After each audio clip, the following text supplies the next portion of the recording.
All right, we'd like to welcome Viktor Hovland to the interview room here at the Memorial Tournament presented by Workday. Viktor, the 2023 champion. Just starting off, I guess, just how special is it to come back to this place, Jack's Place, where you've won, and just knowing the memories you've made here? Yeah, it's really cool. Played here a few times now, and every time I was looking forward to trying to conquer the golf course because it's so hard. And up until 2023, I felt like I'd played a lot of good golf, but just didn't quite get the finishes that I wanted. So it's really nice to finally get a win there in 2023, and first win in the United States, and it was kind of the first win of on a really big boy golf course in a great field. So that was a big week for me. You mentioned the golf course. It's obviously a very unique test. What exactly do you enjoy about Muirfield Village and just the challenge that this place presents? I enjoy the challenge, but that's more so like after the round. During the round, it's just so stressful. It's especially when it's blowing. I played 18 holes yesterday, and it was kind of a weird wind, a lot of crosswinds, and on those tee shots, it gets very difficult to hold the fairways. And the rough is probably as thick as I've ever seen it. So if you're not good off the tee, you're just going to be grinding for pars all day. And yeah, it's just a really tough golf course. Well, making your first start since the PGA, I guess, how would you assess where the game's at? You were at home last week, and how you kind of feeling coming into the week here? Yeah, I'm seeing some more progress back home, and even the PGA was there's some improvement there. I'd say I still hit way too many poor shots with the driver off the tee. I kind of had the snipe hooks at the PGA, but managed to really shoot a score from there, so I was quite happy with that. And kind of the last week in Stillwater, I didn't really hit any of the lefts, at least. Starting to kind of get some predictability off the tee, and hopefully that will continue and help me this week. As long as I just kind of have one shot, it doesn't have to be amazing, but I can kind of predict and know where it's going, then I can play. Perfect. All right, a little bit for questions. If you have a question, raise your hand. Start right over here. Yeah, Victor, on this journey. Mike's coming right to you. On this journey you've had the last year or whatever, how much is mental, how much is physical? Talking to guys on tour, they say it's mostly mental, this game. But how do you break it down percentage-wise, and then kind of why? Yeah, I mean, it's like endless question. I think I heard Padraig answer that, and he's more in the camp of saying it's almost all mental, and it is kind of weird. It is all mental and it is all physical, but you have to do them both at the same time.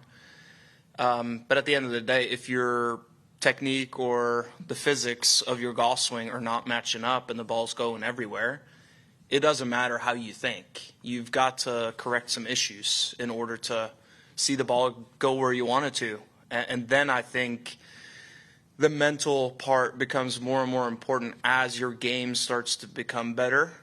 When you're really close to posting a really good score, maybe you're just kind of letting a couple bad swings really upset you, or you're maybe not that confident yet. So that's where I feel like the mental side of it, if you can kind of push that and just believe, even though the results aren't quite there yet, I think that's where it's really important. But at the end of the day, if you can't think your way around to 65 out there at Muirfield, you're going to have to hit the shots, and if you don't have them, then, well, you got to work on it. Is one harder than the other?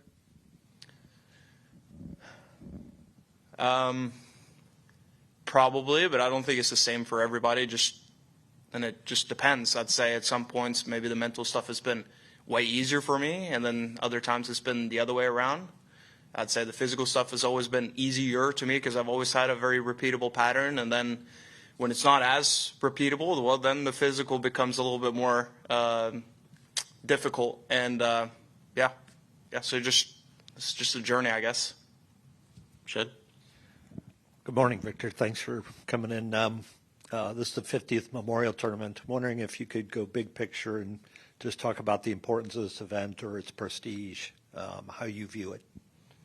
Yeah, I mean, I remember watching this tournament growing up in Norway, and I didn't watch that many tournaments on TV, but I knew that, okay, this week is the Memorial Tournament, and list of great champions have won this event, including watching Tiger win multiple times when I was younger, and obviously just seeing everyone shake Mr. Nicklaus's hand after winning on the 18th green, like it's pretty special, and it's just such a unique golf course, such a cool place. I really enjoy it here, and really lucky to be a part of that.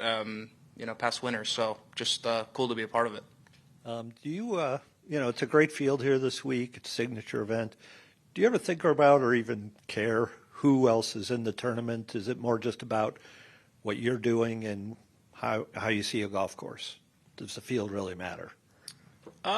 Sure, the field matters, but at the end of the day, I'm here to just do a job and play the best that I can play. But I think it does, if the tournament is missing the top 5 players in the world, and if they are in, like, there is a difference in vibe or atmosphere for the tournament. And obviously, as a player, I want to play against the best players in the world. I think it's more fun for me to compete against those guys. So, I want to play in the best fields, but at the end of the day, I got to focus on my own stuff. Can you go to Taylor in the back? In years past at this tournament, I've seen you post on your socials before coming to the tournament. You've done some sightseeing, like going to see the prison from Shawshank Redemption. Did you do any of that here last year? And is that something that you do at other tour stops? And kind of what motivates you to do that?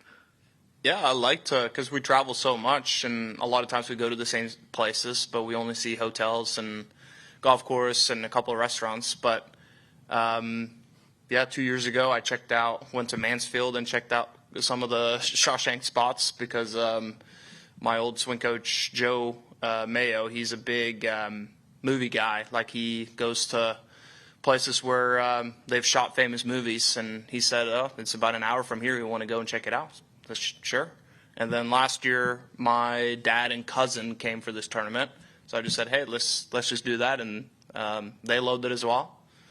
So I try to go to certain places if I think it's worth seeing, because it gets pretty monotonous just being on the golf course and hotels and airports every single week. But at the same time, I've had my hands full on the range the last couple of years, so I haven't had that much time to sightsee. But hopefully, we're getting closer to be able to do that again.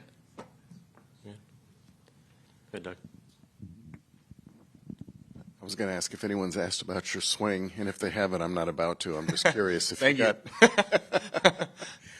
Have you, in your years now, I'm trying to do some quick math in my head, how long you've been out here, have you found a schedule that works for you, or do you find yourself tinkering year to year?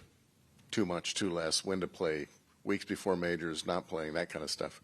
I've generally taken a week off before majors. That's kind of what I generally tend to do, but I'm pretty flexible when it comes to scheduling. Recent years, I haven't been playing very much because I've been prioritizing the weeks at home to get some good work in and hopefully push the technique and push kind of what I want to see in my golf game in the right direction to where I feel like I can test it out in the tournament. Versus before, I'd say I kind of knew what I was doing. It was so automatic. It was so on repeat that if I just played a tournament, I just wanted to play another tournament right away. So I'd play a lot more. I'd play more weeks in a row. And I think when you're younger, getting more experience and just playing different places, playing all over the world, I think that's very beneficial. But right now I need to kind of get my game into where I feel like it's better week in, week out, and then hopefully I can start to play a little bit more tournaments. That's kind of where I'm looking at it. A couple more, and I could look this up myself, but I'd rather you do it. Of all the tournaments on the schedule, do you know which ones you haven't played and which ones you'd kind of like to, if it ever works out for you? Can't think of all of them, but yeah, I haven't been to like American Express.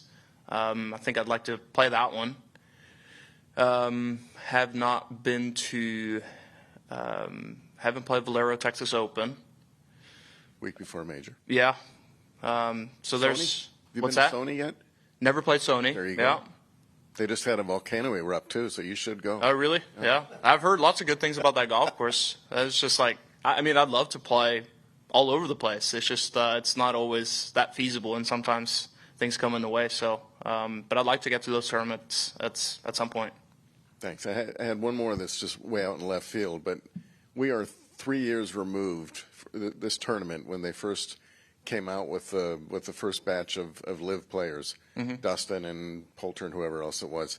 Does it feel like 3 years ago, or does everything just seem the way it is? Yeah, it's kind of weird. I mean, I basically turned pro right in the middle of COVID, and that's 5 years ago. And it's like, yeah, it feels weird. It feels like almost didn't happen anymore. It's like we're in a different timeline right now. So it's, things have definitely gone fast, but then we're still kind of in the same position, kind of in a stalemate. So it's a little bit weird, but certainly miss some of those guys. Got to focus on my things this week. Yeah, for sure. Definitely seems like that way. You should. Yeah. Wonder if you've been to Oakmont, or if you haven't planning to go next week, maybe, or haven't planned on it. I haven't been there before. What do you know? What do you know about it? What's that? What do you know about it? I've seen some videos. So it seems like the rough is pretty thick already. Yeah. And then I saw there was maybe a discussion about like a lot of the trees that they've taken away, like generally in course design, and it seems that there's not a whole lot of trees on the property, but obviously huge property with fairways and just a lot of rough, and I've heard the greens are pretty fascinating, so I'll be interested to check out. Yeah, they're famously fast. Great. Yeah. So, okay. All right. All right, well, we're going to finish up with just a couple. You have one more, Doug? I did. Do you need to finish with something else?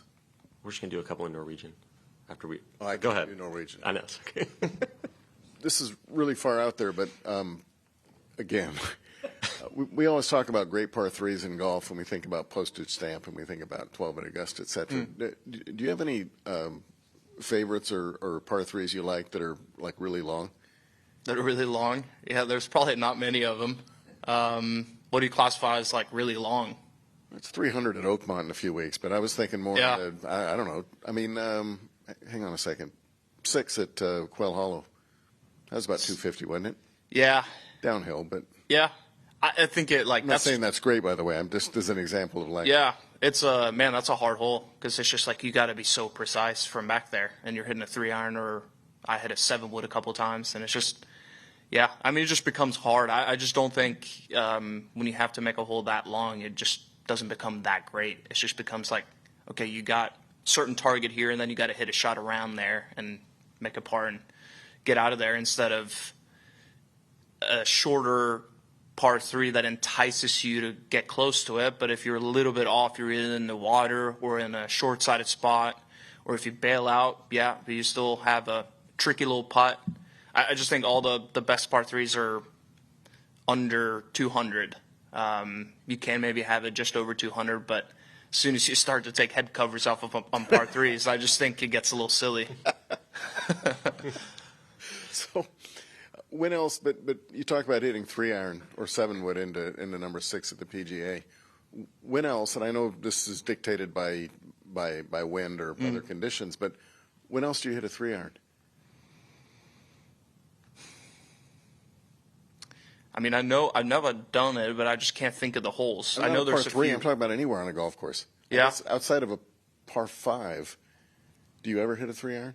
Yeah, I got close here yesterday when I played 17 into the wind. It was a good drive and a good 4-iron in there. So, you still get some courses, especially with wind conditions or weather conditions. You hit some big clubs into par 4s. But you have to have wind, it would seem like. Yeah, these days. Yeah, I don't think you're playing just a normal course from the back tees and it's a driver 3-iron every time. You're not really doing that a whole lot anymore. Okay. I'm done, I swear. Yeah. All right, so we'll finish with a couple in Norwegian here. Thank you. Hei, kom fra norsk TV, Viktor. Ja. Kan du si hva slags forfatning du kommer inn til Memorial Tournament med? Ja, det er kult å være tilbake her. Føler at i hvert fall de siste par månedene så har spillet stabilisert seg litt mer i forhold til det har vært før, så jeg på riktig retning. Skulle gjerne føle at det enda litt mer stabilt, enda litt mer selvtillit fra 10. Men jeg synes at i hvert fall den siste uka har vært positiv og begynner å slå litt rettere fra 10. Og da blir det litt lettere å spille det gamet, i hvert fall på den banen her. Jerna har egentlig vært ganske solide, så hvis jeg gir meg en del sjanser fra 10, så kan det bli bra. Hva skal til for at du skal trykke Jack Nicklaus sin hånd på søndag da? Ja, det må liksom få spill på plass, senke en del putter og jobbe til en del nærspill også, så hvis man kan løse den røffen her visse steder, så kommer det til å hjelpe på, fordi man kommer til å slå på steder som ikke er bra. Og da gjelder det å ha de softe hendene og få ballen til å stoppe så fort som mulig på grinen. Og det er ikke så lett her i den røffen her. Men du vinner ikke den turneringen her uten å spille bra alle deler av spillet, og i tillegg ha litt flaks. Den banen her er så utrolig tøff, hvor marginene er så små, og du trenger litt flaks. Til slutt, du sa for et par år siden at du følte at den banen var satt opp for å få dere til å se ut som idioter. Når du prøvde den igjen i går, hva synes du om hvordan den er i år? Ja, jeg spilte 18-0 i går, og det var tøft i går, ass. Det er så små marginer. Men selvfølgelig spiller du dritbra, så er det mulig. Det er jo alltid noen som kommer til å spille bra. Men det er noen steder når det begynner å blåse litt, så er det så utrolig lite marginer at du kan slå et dritbra slag og likevel ende opp i en dårlig posisjon. Og da er det frustrerende å være ute på der og spille av og til, men sånn er det. Det er likt for alle sammen. All right. Well said, Victor. Yeah. For the time. Thank you.